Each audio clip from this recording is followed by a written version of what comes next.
We're just seconds away from starting, and we have already a couple of persons joining. So welcome to those who are listening and listening live for this very first experiment of tax stories. And as you can see, the preference of being live is that you can write some comments in the feed or even some questions. And if I see that it fits our timeline and the storyline, then I'll be happy to have those questions as well for Sean to reply. So it's 11 o'clock sharp Latvian time, so we can start. So, ladies and gentlemen, welcome to the next Text Stories episode. And this is, like I said, an experiment to have a live episode in um, Substack platform, and of course, afterwards it will be available on all the podcasting platforms as well, like Spotify and YouTube and everywhere where you are normally watching or listening to Tech Stories podcasts. So, Shaun Jardine, welcome once again. Thank you for your time, and I'm so happy that you're here. Thank you very much for the invitation, Jan. It's lovely to see you again. Um, just a short introduction to those who are not familiar with Sean. I will briefly comment that Sean is one of the UK's leading authorities on value-based pricing for law firms, but not only for law firms. Don't be afraid. We're speaking mostly for law firms, but I understand you're mostly speaking about professional services firms, right? Yes, indeed. Yeah. And you are advocating for replacing hourly billing with outcome-based pricing. So, uh, Sean is an international speaker and founder of Big Yellow Penguin, the name that already tells that he's not your standard ex-law firm CEO. And while most lawyers bill by hour, Sean wrote the book literally on why they shouldn't.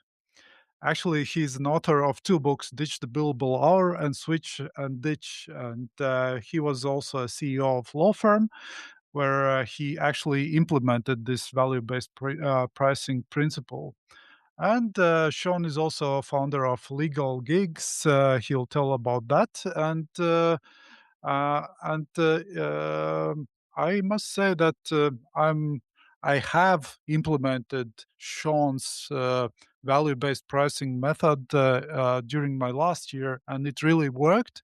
So I was happy about this, and so happy that I thought we should share this to the other listeners of our podcast everywhere in the world, so that people get match. And this is not in my opinion, this is not a trick with pricing. It's finding a real match between what the clients expect and what you can provide the best value that matches these expectations. So, Sean, did I miss something important about you? No, I'm delighted that you're using it. I'm delighted that it's working for you. And you're making money, and I'll do a note to myself to send you an extra bill for that. For you. I'm very pleased it's working well. Oh yeah, we'll speak about extra bills as well, and maybe some extra bills from what our listeners will find from your podcast episode as well. um, let's start with traveling. You must be traveling a lot for your speaking slots and at conferences.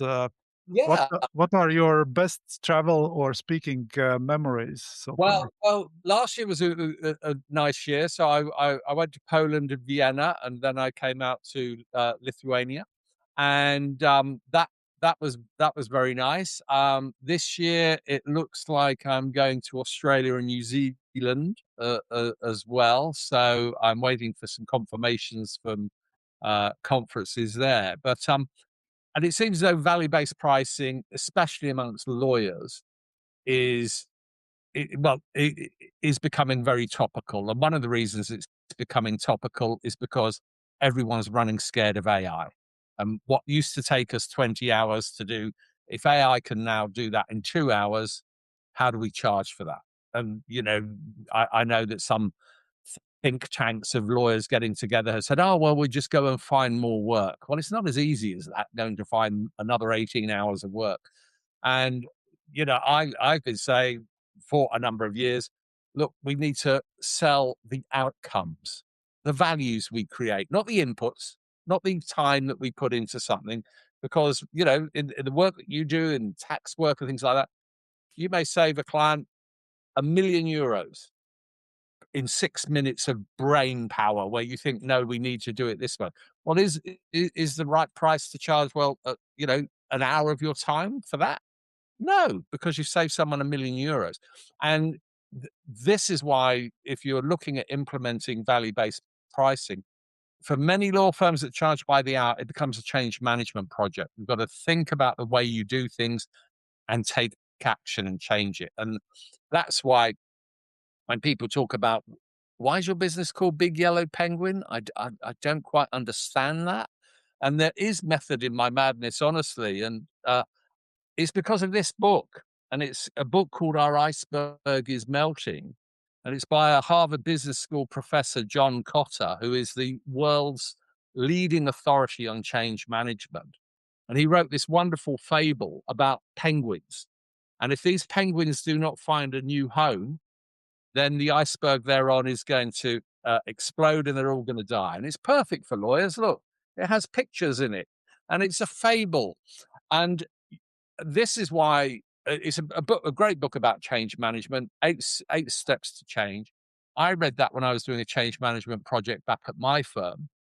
And I thought, I get it. This is how change works. I can understand the 8 steps.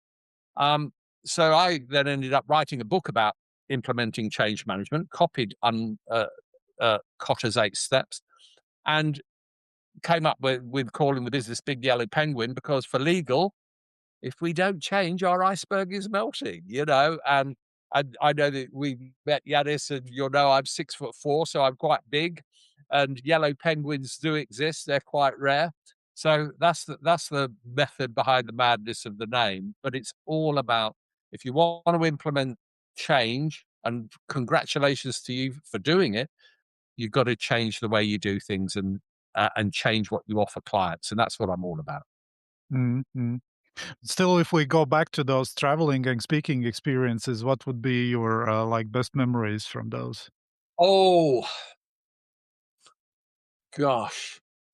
They're all so different, really, because when you go to a different city, I know when I came to Vilnius, um, I had a lovely tour. I went on the bus tour of Vilnius, but I was the only person on the bus that day, so I had a private tour of Vilnius.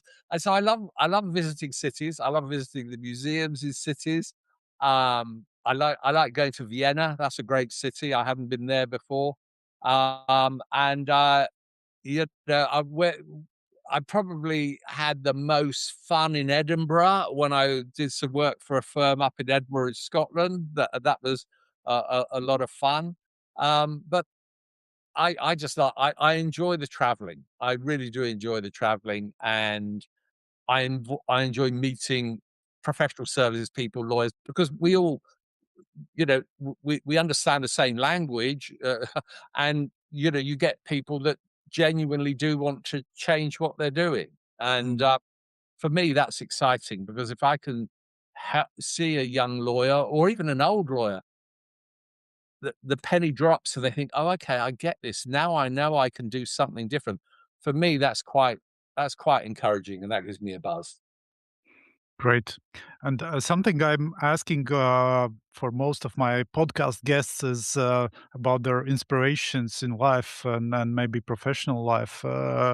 If you need to name some books or podcasts, or authors, what would they be? Oh gosh, I'm a great fan of a book by David Sharrock for law firm management, and it's called, he says up looking at Fighting for Enterprise Success. And that's a book by David Sharrock, was a New Zealand guy. He's retired from his practice, and he wrote a very interesting book about law firm management and gave lots of examples of the documents he created. And so that's quite a good book.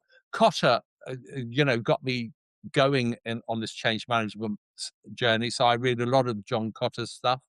I'm a great fan of a podcast called the Legally Speaking podcast by a guy called Rob Hanna. That's a good podcast. Ron Baker, who's a value based pricing expert, he's written about 8 books on the subject.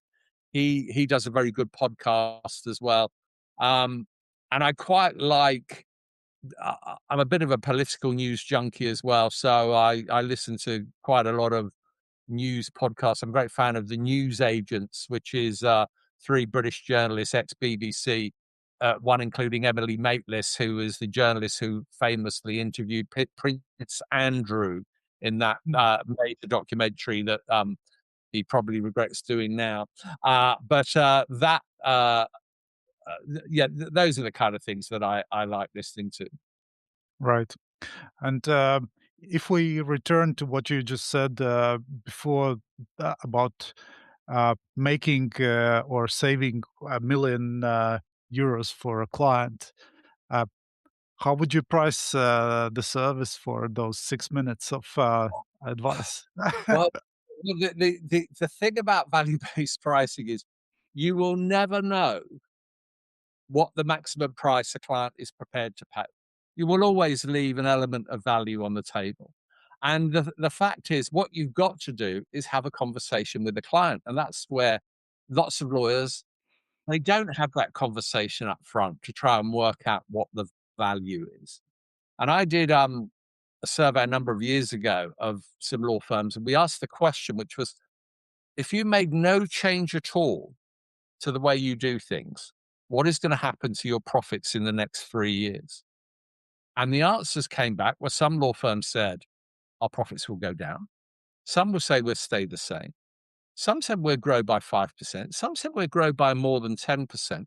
And some said we'll grow by more than 30% by changing nothing. Hmm. Question was, well, what are you doing then? How are you going to grow by 30% and change nothing? What do you do? And the responses were fascinating.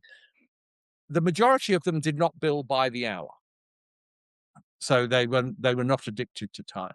They all asked clients, or the majority of them asked clients at the outset, "What are you trying to achieve? What's your goal in doing this?" Then it would be, "What level of service do you expect from us? What level of service standard are you wanting?" The majority of them all had strong management teams who could implement the change and implement their pricing policy. They all had, or the majority of them had, pricing policies and procedures that were documented that their staff could follow. And 62% of them allowed their employees to raise their hands and tell the management, this client is unprofitable and difficult to deal with, and we shouldn't act for them. Now, it then comes back to, if you follow those principles and have pricing policies that are documented and you have a procedure that your people follow, you can start having conversations with clients about what they value. You start having those conversations and have them regularly. And I'm a great fan. And my first book talked about creating what I called a big book of usefulness. It was a pricing policy and procedure. Have a process, because when a new starter joins your team, you can say, this is how we do things around here. Don't do it the way you've always done it. This is how we like to do it. And look at our procedures and see if you can improve them. Because when I work with law firms, I do a survey of their staff and I ask them questions. And one of the questions is, when a new starter joins your team, how is the pricing policy induction carried out? The most common answer is, there isn't one. There isn't one. How are the pricing policies documented? Most common answer, no idea, or they're not. And so if you think about doing some basic things about having a process, having a policy, and telling your people when they join you, this is our policy, you can make more money. your lawyers have a better they come into they come into a firm where they're thinking, okay, we understand the process. I worked with one law firm recently, asked that question, how is the pricing policy undertaken, the induction undertaken? And the answer I had, the data always comes back to me. It's always anonymous. No one's got to fill the name in. And one lawyer said, I've been at this firm for 2 months. I'm a new starter. I've asked this question. I've been told there isn't one. I'll pick it up as I go along, and it's a little bit unnerving for me. What's it like to be a lawyer in that firm? You know, and I showed the management team. I said, "This is an answer from one of your people," and they were thinking, "Okay, yeah, we do need to do something about it." Great. Well, let's write it down. Let's have a policy.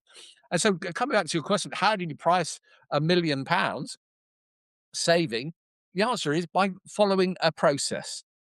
And ultimately, you might think, if I can save you £1 million, but the work has got to be done now, immediately, because on Monday I lose my £1 million. If it's an option that I've taken over something, then I'm going to be able to say, I'll drop everything for you to do it, but this is my price. I'm going to charge you X, and it's not going to be linked to the time I'm going to do it, and it's going to be a time. It's going to be a price that you think it is fair to you for the value you create and fair to the client.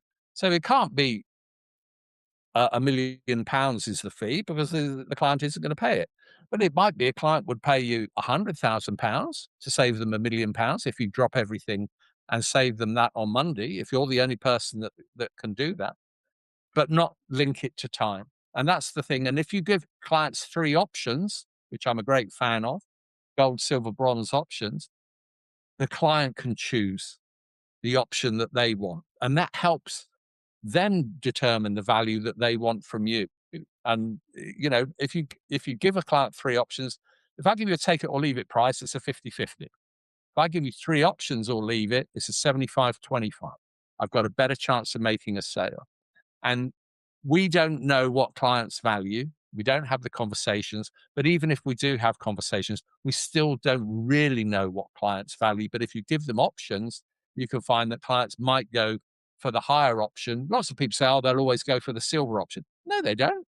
They quite often go for the gold one because they don't know what you can offer until you offer it to them.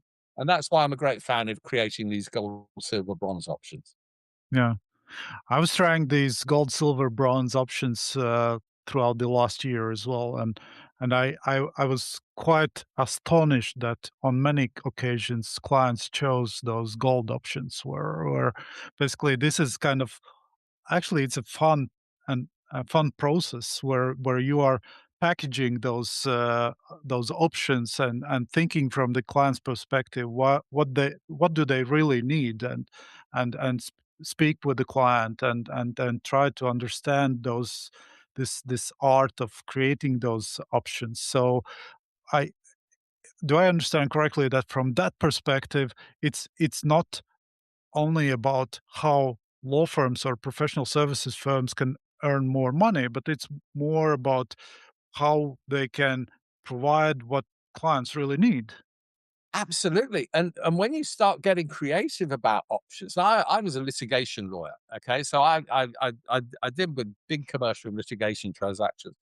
One of the options I could offer my client, so if I'm dealing with a director of a company, I could say to them, one of the options of the gold services, if you want a reporting to your board at the next board meeting about this litigation, if you like, for the gold option, I will come to the board meeting. I'll sit in front of your directors and talk them through it. Now, lots of clients are very much keen to do that because they're thinking, I'm not quite sure what this law is all about anyway. I've now got to communicate that to my board and they're going to ask me questions and I don't know. And I'd love to have the lawyer sitting beside me doing it. Well, for a price, I will do that. That's my gold price. I'll physically go. My silver price might be I'll join by Zoom. Or my bronze price might be, I'll just do you a note and an executive summary of what you can present to the board as a discussion paper, and you can do it that way.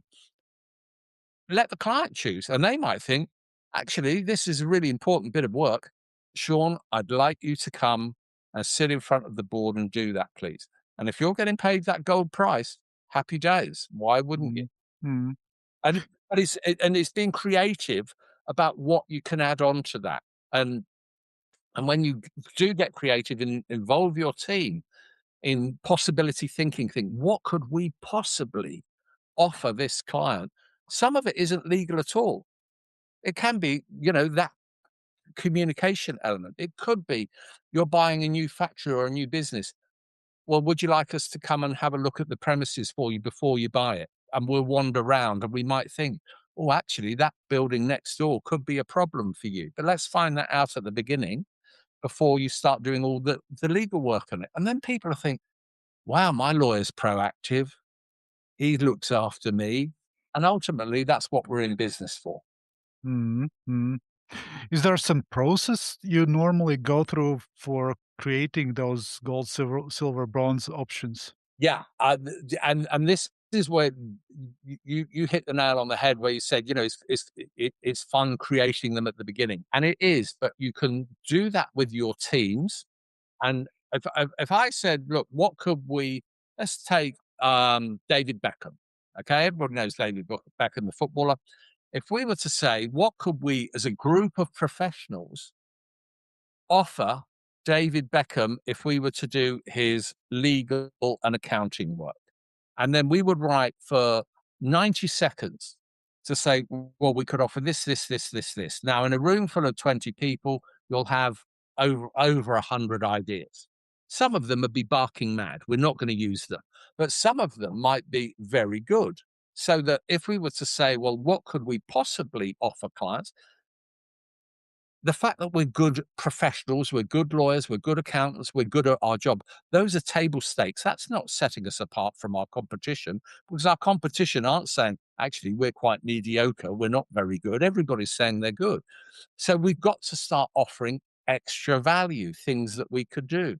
So we could say, well, let's say we're doing David Beckham's wills. Okay, we could say, David, what we're doing, we're going to draft you the wills, which is fine. We'd like to come and meet you. We'd like to come and meet the executors of your wills and explain to them the duties that they've got. You've probably going to create lots of trusts. We'd like to speak to your trustees about that and make sure they understand what they're doing in connection with that. We'd like to meet with your children that might be the beneficiaries of the trust, including the children that don't necessarily speak to you at the moment. But we'll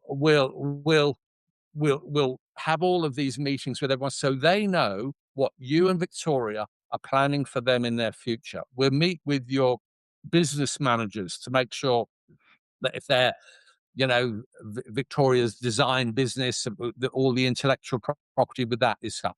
We will do a holistic thing for you, David.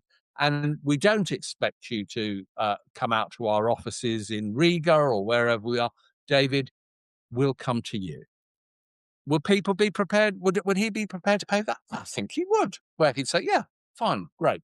He's got a lovely farmhouse about 8 miles away from where I live. It's in a beautiful part of the Cotswolds. Let's go to David's house in the Cotswolds, okay? And we'll sit down with his people and do it there. Until we offer these things, clients don't know that we're even prepared to do them, and Mhm. that's where it gets. I think it can get really exciting. Yeah, yeah, I agree. You were a practicing lawyer before, as well. Did you see some, visible results, after implementing these processes? Yeah, but when we did the pilot at my firm, it was great. I was a CEO of the law firm, and then after my term as CEO ended, I still remained on the board, and I did a pilot with the three teams with the wills trust and probate team, a team that dealt with quite complicated property law and litigation. They were my pilot teams. And I remember sitting around a boardroom where our head of finance was saying, I'm really worried about our work in progress numbers. They've gone down. We're over £1 million down. I'm really worried about this. And I said, have you forgotten that we don't do time recording anymore in these teams? And she went, oh, yes, I have. She said, and then it was, well, what can I measure then? What can I measure to show that we're still okay? And I said, "You can measure the actual prices that we've agreed." Because if you go, we can have a field now on our case management system to say, you know, Fred is doing that piece of work. The price we've agreed is 30 grand. And we've got 15,000 on account, and then the other 30 is going to come in. And so all of a sudden it was, oh, I'm perfectly delighted now because I know I've got actuals to measure. And what we had was a situation where clients uh, were happier because they're getting fixed prices from their lawyers. The lawyers were happier because they realized they didn't have to take on every bit of work that came through the front door. You could be discerning. You could say, look, this bit of work is going to be the clients are very, very difficult and they're not going to be prepared to pay for it. Well, fine, let's not do it. And I remember sacking, I was a great fan of sacking poor performing clients.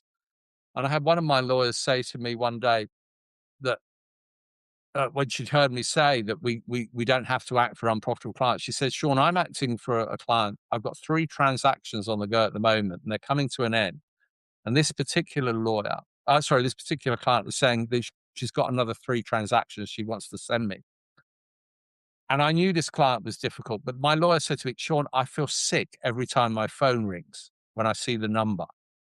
And I said, look, I knew the client was difficult. I said, look, we don't have to act for her. We'll finish these 3 jobs. We won't take the new jobs on. And so I said, go and get the telephone number. We'll ring her. And I rang this client, and let's pretend the client, his name is Janet. And I said, Janet, it's Sean. He said, oh, hello, Sean. How are you? I said, Janet, just to let you know, we're we've got 3 matters on the go. She said, yes, I know. I've got 3 matters. I'm going to send you 3 more. I said, Janet, we don't want the new instructions. We'll finish the 3 that we've got, but we don't want any new work for you. And she said, you've been listening to that silly little girl, haven't you? And I said, oh, Janet, didn't I mention that my colleague is sitting with me? Oh, sorry about that. And I said, Janet, you have made my point for me. You don't respect my people. And, I want my lawyers to act for people who respect them and that they enjoy working with. And I'm sorry, Janet, we don't enjoy working with you. And so we're going to finish the 3, but we don't want it anymore. And she said, I'm going to report you to your professional body. I said, you can report me to whoever you like, because I'm not obliged to take on more work once I finish the retainer. And and that lawyer left the room elated that she didn't have to do work for this client that made her feel physically sick. Do you know what happened the next day? I had another lawyer at my front door saying, hello, I've got another client here. And once you think back to the 10% pluses, these group who make more money by changing nothing. If you empower your people to raise their hands and say, we shouldn't act for these clients, you will find that your colleagues, your employees, junior members of staff will know who the different clients are, the difficult clients, and don't act for them. And that's something that I am a great fan of. But yeah, and that was one of the real outcomes of that pilot project, was that we're not going to act for people who don't respect what we do. Fantastic. I I already hear some CEOs of law firms saying, Yeah, yeah, you're right, Sean, but actually, how can I measure then if my lawyers are working enough, if they have enough capacity, if they are doing enough, if we don't have billable hours?" Well, you look at gross profitability of teams, because you know what your teams cost you in salaries, you know what they bring in headline revenue, and you deduct one from the other.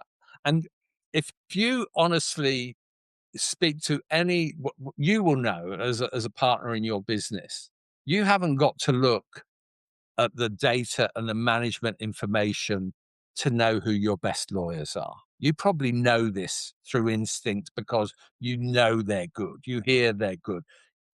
And honestly, how often do partners really drill down into all of this data that gets prepared for us? Answer is probably not often.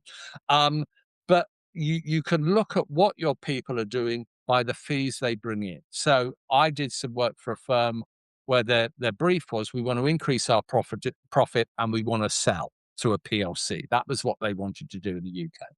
And we had an employment lawyer, a good employment lawyer, small team, and we created three options for clients. For a commercial client that wanted employment contracts, one, we'll send you some LexisNexis precedents. You fill them in, we'll check your homework, 2,000 quid. We will do it for you in 3 weeks' time, £5,000. We will do it for you tomorrow, £8,000. Client chose the £8,000 option. For them, we're paid. We're happily paid that. Client happy. We didn't know the lawyer could act so quickly, so they're happy. Lawyer happy. I'm going to do half my chargeable target tomorrow for the month. I'm going to do it in one day. Were the equity partners happy? I really hope so, because all of a sudden your people are being more profitable, not linked to the amount of time. Did the client know they could get it cheaper? Yes, we told them in the same sentences. They knew they could, if they could get it cheaper, if they wanted to wait, they didn't want to. And so it's when you start doing this and trying to work out what clients value and putting the pen in the client's hands, that then you have happier lawyers, happier clients, and happier owners of professional services. Mm, mm. That would be my dream come true because I think in our firm and in many firms, billable hour is sort of pain in the ass. I hate it to be honest. Yeah, you can use it as a management tool. So if you've got a junior lawyer in your team that might be taking 10 hours to do a bit of work that you think, oh, that should only take two. Is there a training need? That's okay. I don't mind doing it for a training need.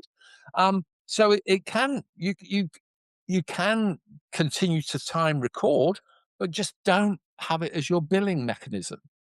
You know, Mm. use it as a training tool or whatever you want to do, or capacity issues of teams. Or you might be saying to your colleagues, "Oh, I could do with another couple of lawyers," and they might be saying, "Well, really, have you got enough work for that?" And if you're saying, "Well, yeah, because people are working X many hours, I do need some more," but then there's going to be, well, is that work profitable? And quite often I got brought into one firm where the managing partner said to me, Sean, we're very worried about utilization rates. And we've got lawyers who are only billing 3 hours a day. And what can we do about that? And he said, I said, well, are the leaders of those practice areas, are they the kind of characters who will give their lawyers a hard time every time that lawyer goes to them and asks for some time to be written off?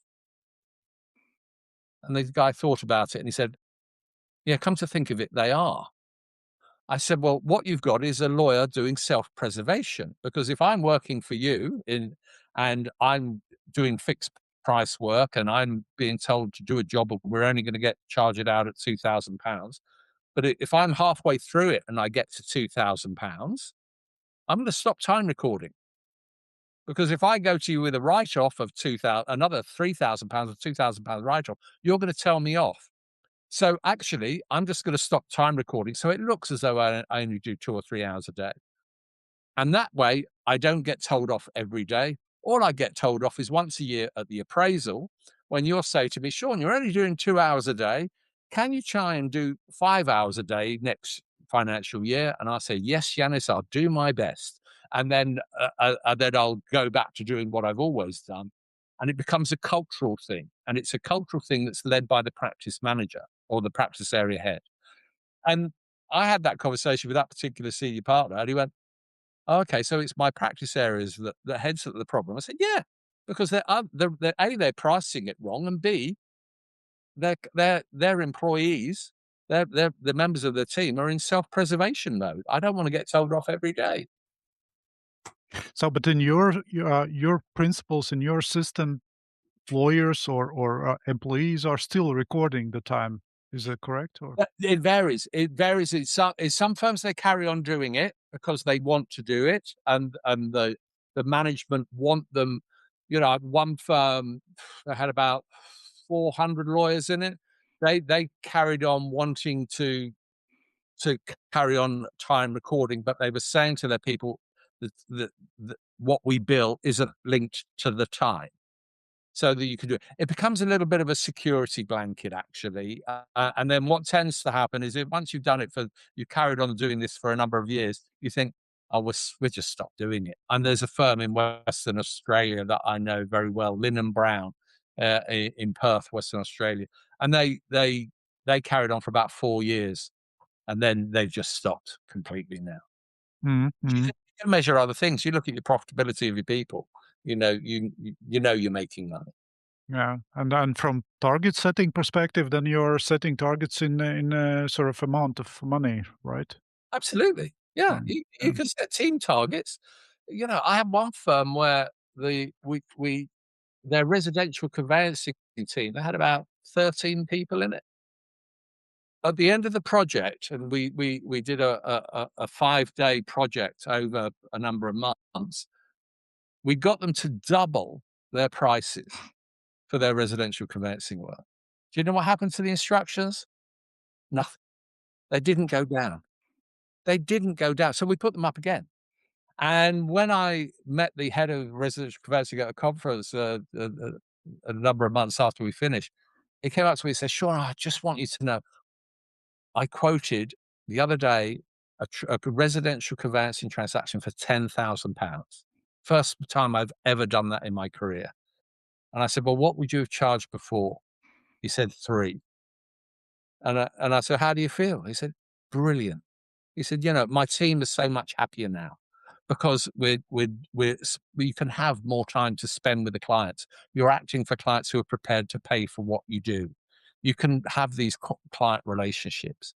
And lots of people, always, I have a rant about this in my first book, that lots of lawyers in particular will say, "We are the trusted advisor. We want to be the trusted advisor." And I say that in most cases, we haven't earned the right to be trusted because we don't know about our clients, their personal lives, their children, their caring responsibilities for what goes on in there. Are they looking after elderly parents? What their faith is, what football team they support, all of this stuff that would enable me to pick up the phone to have a conversation and say, "Blimey, Riga got hammered at the weekend," or whatever it was in the Champions League, or blah blah blah, and actually form relationships with people, because that's why people go into professional service. We want to help people. That's why I went into law. I wanted to win cases, and I wanted to help people. Mhm.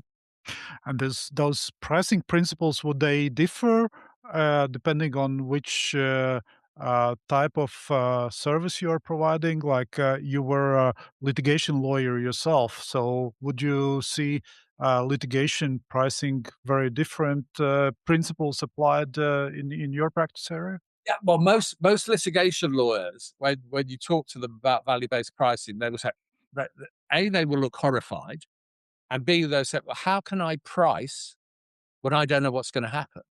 And the answer is, well, let's break it down into segments. And I talk about dropping a pebble into a pond and having lots of concentric circles.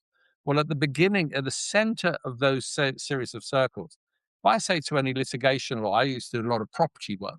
Um, can you, as an expert property litigation lawyer, can you send a letter involving a boundary dispute, say, um, to a client's next door neighbor because they've infringed the boundary? Can you do that for a fixed price now, based on your expertise as a lawyer? The lawyer say, "Yeah, I know how to do that. I could give a fixed price." Brilliant.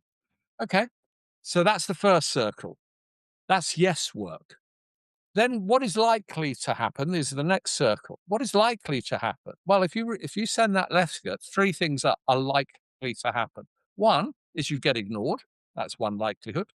The other is you get a vitriolic letter or telephone call back from the neighbor in person, or you get a vitriolic letter or telephone call back from the neighbor's lawyer. That is what is likely to happen. So I'd say to the lawyer, "Can you give me a fixed price for that likely work and price that?" And they say, "Yes, because I know if I get that call or the whatever, I'm going to take instructions, I'm going to have a chat with, deal with the response." So those are two circles that you can give fixed prices on. That when you get into the realms of who knows, we when we get to that situation, concentric circle number 3, when we've gone through 1 and 2, we are now looking at likely work ahead because we've now had these responses or whatever. So we can price that. So you chunk it down and you price it in tiers and levels of what you're doing. So you say, and once you say to a client, this is how I propose we do it so that you can keep you I will price the work as we go along. I will tell you in advance what it's going to be so you can budget. Does that make sense? And the clients will say, yeah, love it. Because otherwise you're saying, well, our hourly rate is £400 an hour. And they're going to say, how long is it going to take? And you're going to say, I don't know. Well, that's no good to anybody. And that totally freaks out clients. Whereas if you say, I'm going to price it, and if I haven't agreed a price with you, don't pay it. I mentioned the firm in Perth, Western Australia, Lynn and Brown. They have a YouTube video on their website where Stephen Brown, he says, we tell our clients, if you get a bill from us that you have not agreed in advance, don't pay it. That's a differentiator. Right. That's a Right. differentiator, isn't it? Where you think, wow, okay. And his clients know that, and his staff know that. And so that's part of their pricing policy and their procedure. Mm, And so guess what? Their lawyers agree prices with clients. And it mm, doesn't matter. It doesn't matter if I give you a fixed price of £10,000 and I don't scope it very well, and it ends up, if I were time recording and it turns out I do £12,000 worth of time on a price that I gave you for 10,000. I don't come after you for the extra two. What I do is do an after action review, look at why I thought it was 10, why did it become 12? And next time I know. And most law firms, uh, when you look at the work in progress that goes into the system and you look at what you write off each year of the work in progress that gets the work gets undertaken, but it never gets billed, it gets written off. In my experience, in most law firms, that can be between 10 and 25%. And I was in mm. London the other day doing a course that had some big London law firms there. And I said it's between 10 and 20%. I said 10 and 20%. And this one woman said, shall we write off 25%? She said, every year we write off 25% of our WIP. I said, can you remind me of what your turnover is? She said £250 million. Precisely. So that if you're for a fixed price for 10,000 and you do 2,000 above it, it doesn't matter because your model at the moment means you're writing off a hell of a lot more. So let's just learn from it. But yeah, it it is eye-watering, some of the numbers that you once you get under the Yeah, skin of it, it is fascinating and eye-watering at the same time. yeah. On your webpage, you have a wonderful AI tool, Declan, which helps people to or professional services firms to price their products and services.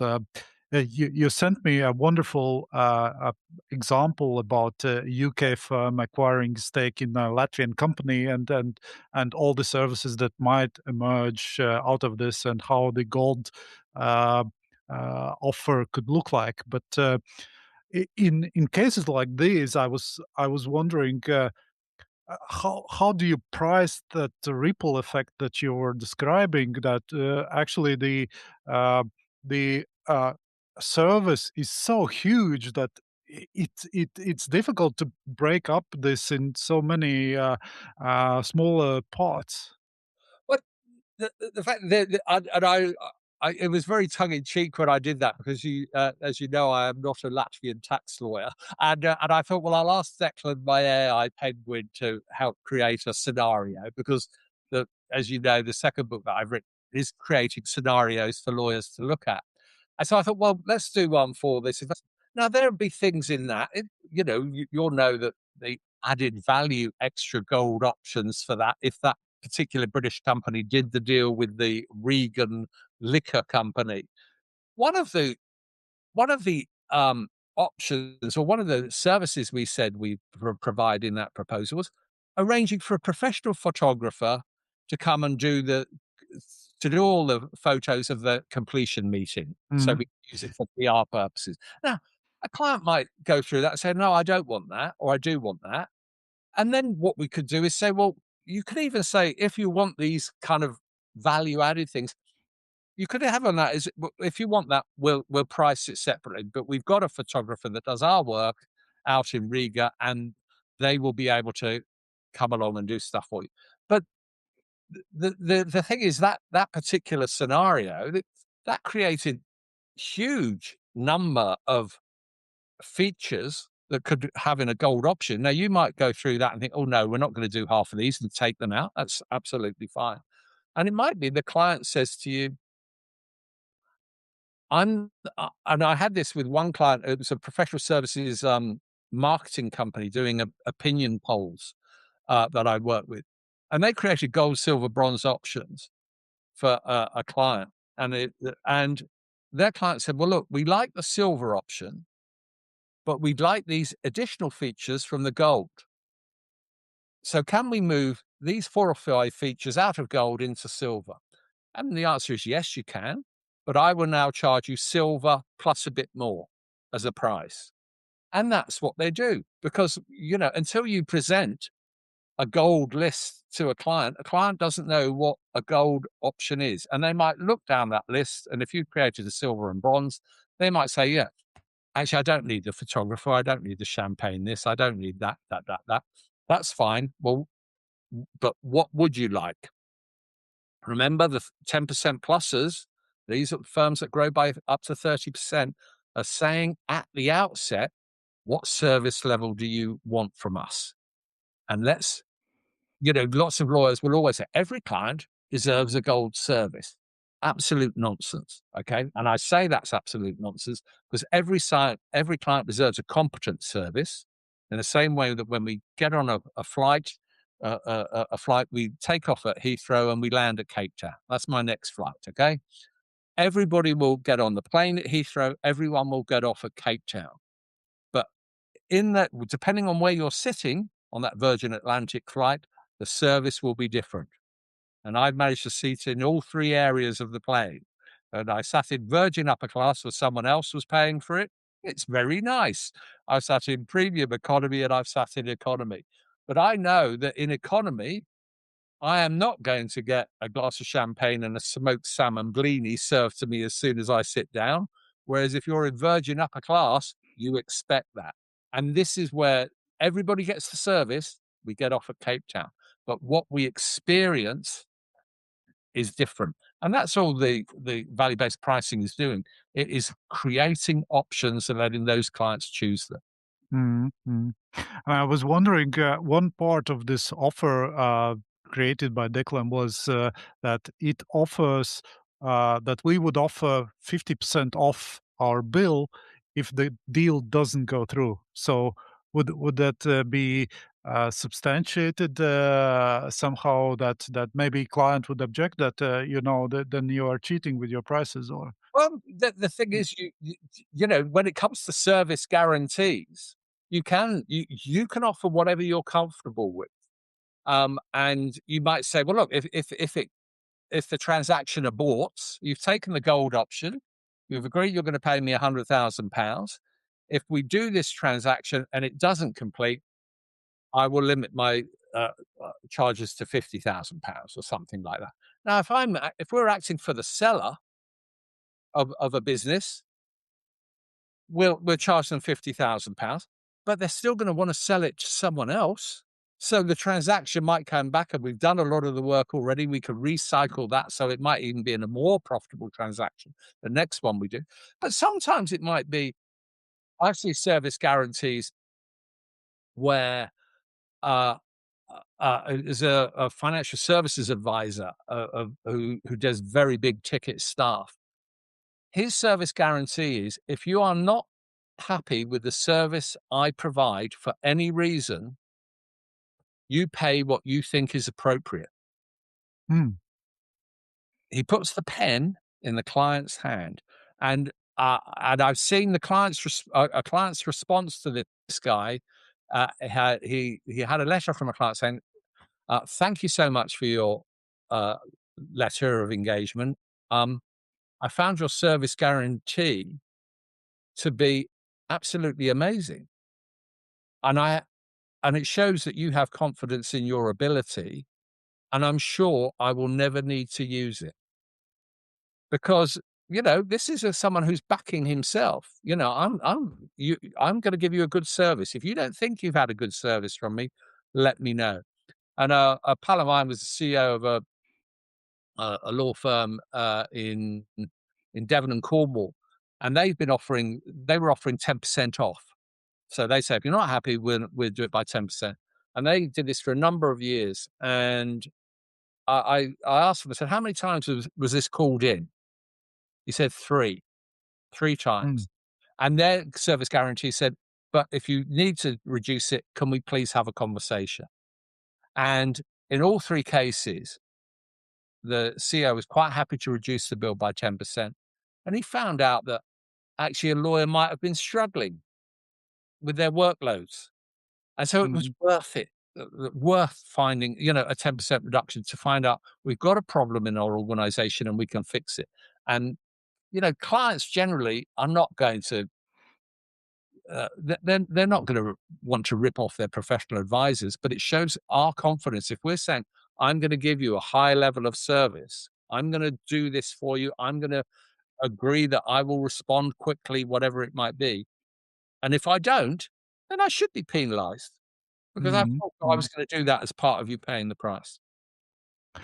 Wonderful. Sean, definitely I would like to use the opportunity, and maybe you would want to make a sort of sales pitch of your of your both books. Would you like to do that? Oh yeah, well, bless you. Thank you very much.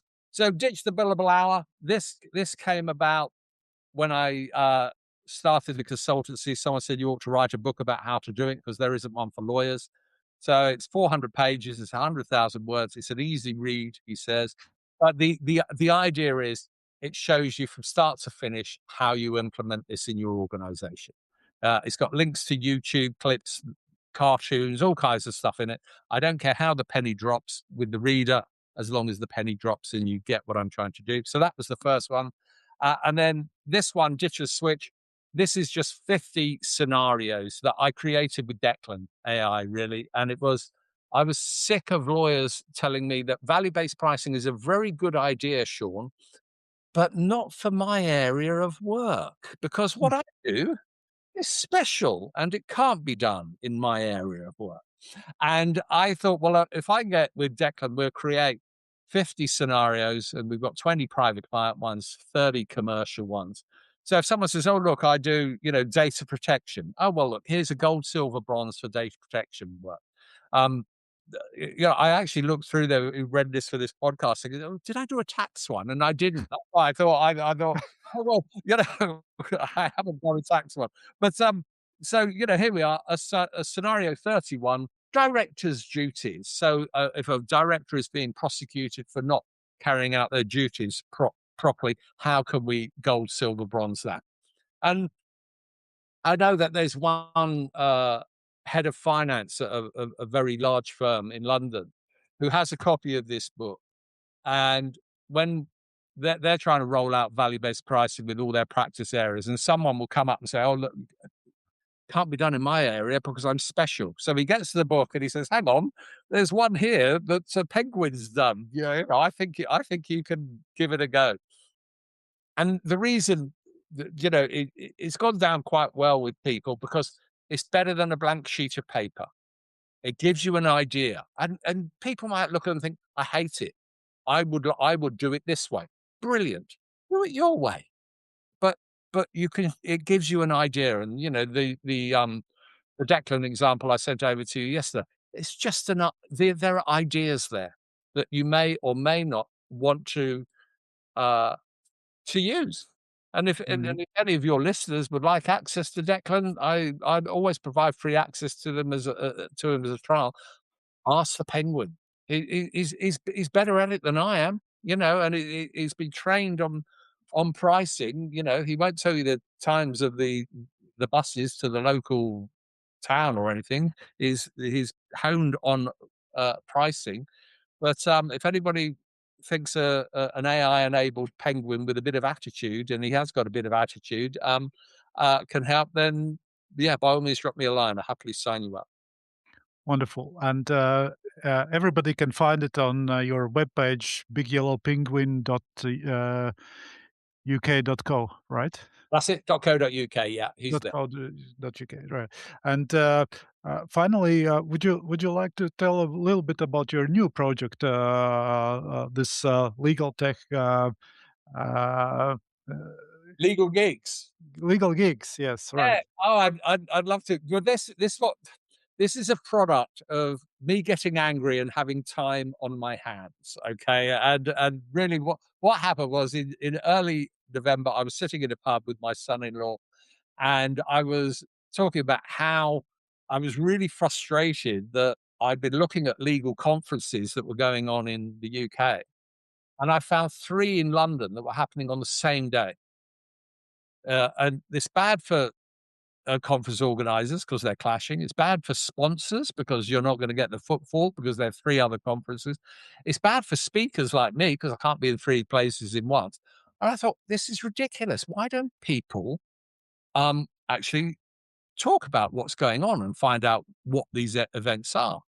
And I'm a member of a number of WhatsApp groups in lawyers. And so I started trawling around finding these conferences. And I got up to initially 20 odd. And people said, I never knew that there were 20 conferences in the UK. Then it got up to 50. And then I thought, well, look, there's something in this here about all these conferences that are taking place, all in-person conferences, not webinars, not online, where you have to physically go. And these are all conferences that are to do with the business of law, the running of businesses, the tech, the management, the people. So it's not going to be, sorry to disappoint you, it won't be Lithuanian tax law update, which I'm sure you'd be fascinated in, but the people in your area will know about that. So it's not matter specific. It is all about the business of law. And as of last night, I've got over 382 gigs, as I call them, on the database around the world. And these are things that people can look at and think, wow, I didn't know. I didn't. The best one at the moment, you've just missed playing paddle tennis with lawyers in Dubai. That was on the 9th of January, where they had a networking event. So it's still on the website. We've got to look at it. They're going to do a series of paddle tournaments around the world where lawyers just go and meet, play paddle tennis and meet other lawyers. What a great idea. There's one happening in Dubai in February, which is going horse riding in the desert with a barbecue. And I thought, wow, that sounds like a good gig. I'd quite like that. Now, there will be other things like Legal Week in New York for a week. There is the Legal Futures Conference, which I think is happening in Tallinn in around April. There is a legal tech conference happening in Transylvania and Romania. Now, that so actually what happens is you can now visit legal gigs, you can search by country, you can search by time frame, and see what are the events going on in the world that I might be useful for me to go to. Now, you and I might end up at the one in Bali, Yanis. I don't know. I have a yearning to think. I think that Yes, yes. might be quite useful. You have a word with your partners, but it might be crucial for your business to go there. But they're happening all over the world. There are some very interesting ones. There are ones specifically for women lawyers as well. The Colorado Women's Bar Association has got a wonderful looking event happening. And so I thought, look, I'm going to create this directory. We've got all the conferences. We've then got another directory, which is the suppliers, people who supply the legal markets. Who are they? Because if you think about, I want to have a little look at what tech, what services are there out there to help me run my business? Well, let's have a directory. And then I created a speakers directory where it is who are the people that speak and understand law firms that can come in and not only speak at conferences, but perhaps come into law firms to do, internal meetings and things like that. So I've created a speakers directory as well, and that's got people from Canada, as far away as Canada to Australia, and Australians signed up today. There's a New Zealand tech lady signed up. So I just thought, look, I've got time on my hands. I got annoyed about these three gigs in June on the same date, and so I thought, well, let's do something about it. Let's build legal gigs. So that's what I've done. So if any of your listeners would like to visit legalgigs.com, GIGZ, please do so. And all feedback is gratefully received. And all the parties are registering those events and speakers and lawyers themselves, right? Yeah, so you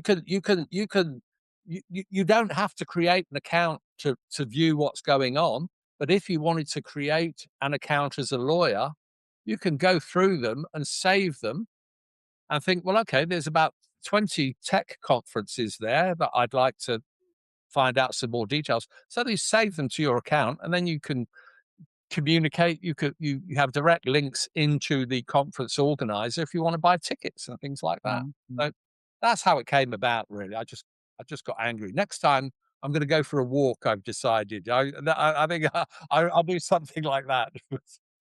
And I was very happy to see that there's gonna be a podcasting section as well, right? Absolutely, absolutely. And again, if what I want this to become is where people think, where do I need to go for one, as a resource for events that I physically want to go to? There will be a continuing professional development directory. So Latvian tax law can get a look in if anyone's doing Latvian tax law. We'll create a directory about that later.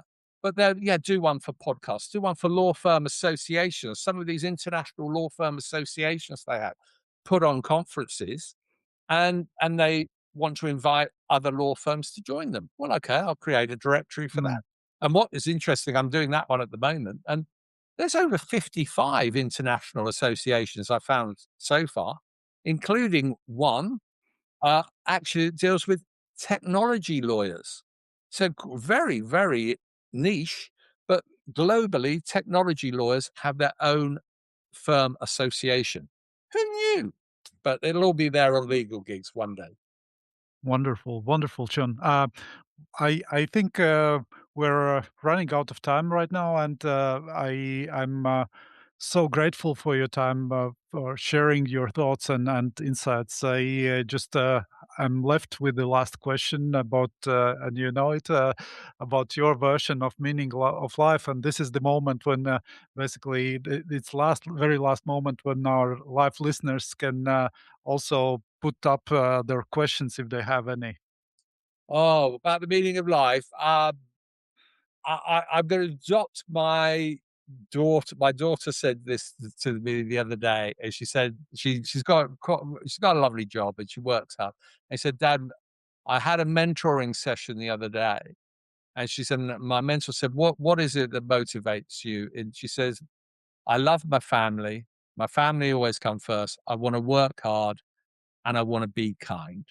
And I hope, actually, that's probably not a bad thing. You put, families first, and I'm blessed with a lovely family. I enjoy working. I do enjoy what I do, and I'm a great believer that if you enjoy what you do, you don't work a day in your life. Because it's not work. I genuinely enjoy it, and I think if we try and be kind and help people, you know, and I genuinely in my work, it enables me to help people become better and get over the pressures that they might be facing over, certainly over billable hours targets and things like that. And I particularly like working with younger lawyers as well, and just sometimes, a 2 or 3 sentences to a younger lawyer can make all the difference to their careers, where they think, "Just have you thought about doing X?" And then, lead them to think about it. Wonderful. Ladies and gentlemen, Sean Jardine, thank you for your time, and it was a wonderful experience to go through this experiment with you or with live session on Substack. So I hope you enjoyed it this as well. Yanis, I thoroughly enjoyed it, and I particularly enjoyed the panicking that we had about 2 minutes before we were starting. So it's my first Substack one. Well done for you for doing one. I just hope that this is recorded somewhere so that you can send it out somewhere. But Yes, yes, it will be on, recorded and, published on all the podcasting platforms lovely. afterwards. Well, let me know when it's live, and I'll put something Yes, out on my socials. absolutely. Thank you. Thank Take you, care. Sean, and thank you, listeners. Bye.